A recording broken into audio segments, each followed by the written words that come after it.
ও মনুরা তোমরা কেমন আছো? আজকে মোরা মাখমু পেয়ারা। এর লেগে শুরুতেই পেয়ারাগুলারে কুসকুস করে কাটতে লইতেছি। দেখো এ আবার বোঝো না অকাল্যা পেয়ারা তো হের লেগে দুনিয়ার শক্ত। হের ফিরনে মাহাইয়েই খাইও না, মাহাইয়ে খাইলে কিন্তু তেমন মজা লাগবে না। মনুরা তোমরা কি জানো মগো বরিশালেই কিন্তু পেয়ারার বাগান আছে, বিশাল বড় পেয়ারার বাগান। মগো বরিশাল দিয়েই কিন্তু বাংলাদেশের বেশিরভাগ জায়গায় পেয়ারা যায়। এইয়ারে কিন্তু মগো বরিশালিয়া বাসায় আবার কয় গইয়া, তোমাগো বাসায় কি কয়? এখন দেখো এই জায়গায় মগো আবার পেয়ারা কাটা শেষ হয়ে গেছে, এখন মোরা মশলা দিমু। প্রথমেই মোরা বিট লবণ দিমু, এরপর কতটুকু ট্যাঙ্গা দিমু, এরপরে কতখানি মরিচ দিমু, এরপর চিনি দিমু, চিনি কিন্তু বেশি দেওয়া যাবে না, এরপর দিমু কতখানি হরুর তেল।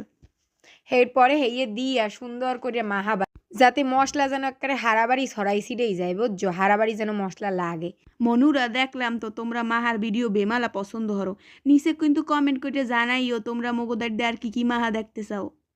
এই দেখো পেয়ারা কিন্তু মোরা মাখতে আসি, একবারে মাহার একবারে শেষ পর্যায়ে সুন্দর করে সব জায়গায় মশলা টশলা জড়াই হেলাইছি। এখন খাওয়ার লেগে রেডি হয়ে যাবে মগো পেয়ারা। এই দেখছো সবাই একেবারে কেমনে হামলাইয়ে পড়ছে খাওয়ার লেগিয়া। মাখতে কিন্তু বেমালা সময় লাগে, কিন্তু খাইতে মোটেও সময় লাগে না। অনেক মজা।